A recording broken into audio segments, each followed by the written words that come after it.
Welcome back. We want to thank you for all of your Instagram, Twitter, and Facebook. And you've been asking, how do we deal with some of the issues that we're facing as Canadian Christians today? And as a result of that, what we're looking at is what's in the headlines and what's really sparking discussion right now.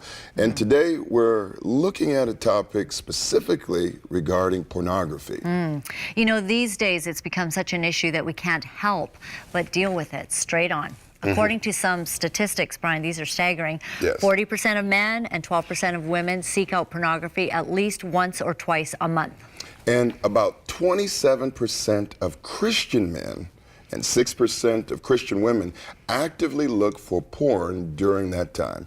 And this is shocking. The average age of children becoming introduced to pornography is 11 years old. Wow. When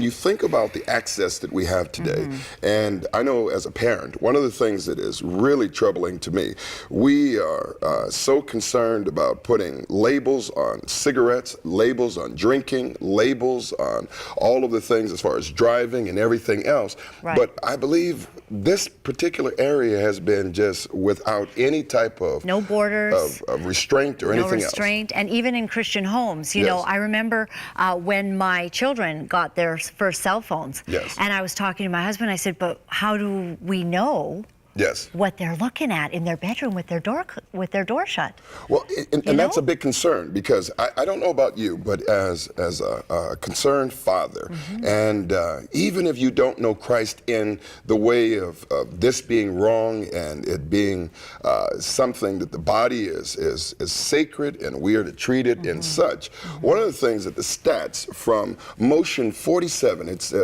adult that are cited get more visitors, adult sites, a month than Netflix, Amazon, Twitter combined. And listen to this one, Laurel, and I thought this, it just shook me. With this Pornhub alone, 21.2 billion visits in 2015. And 35% of all internet downloads are sexually explicit.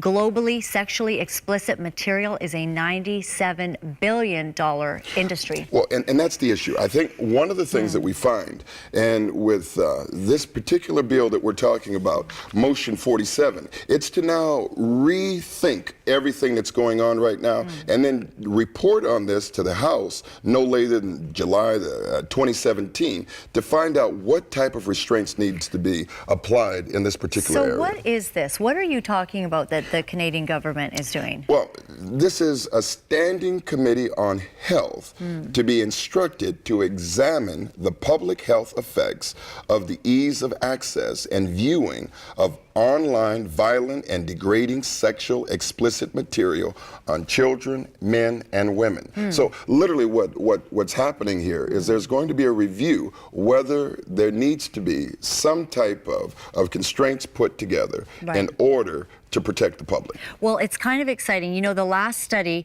on sexually explicit material was done in 1985, before the internet was even prevalent and or around at all. And this is a new study that our government is actually wanting to commission for Canada. And actually, this is exciting.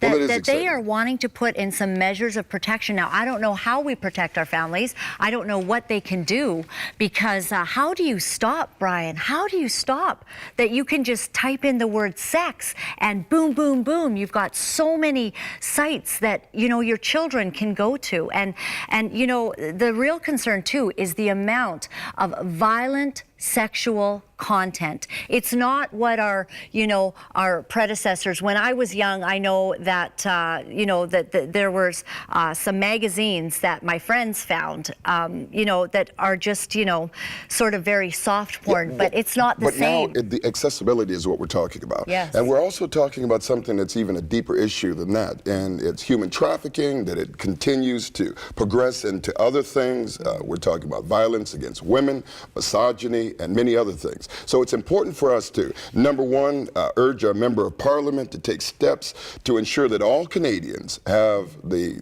respect but also the protection necessary. And then number two, look forward to the legislation. So we want to call you to action as well, that you would not only pray about this, and we're going to pray a little bit later, but you would also move into action, because it's not just for us, but it's for generations to come. That's that we right. have to stand on the wall and be those watchmen and watchwomen. That's it.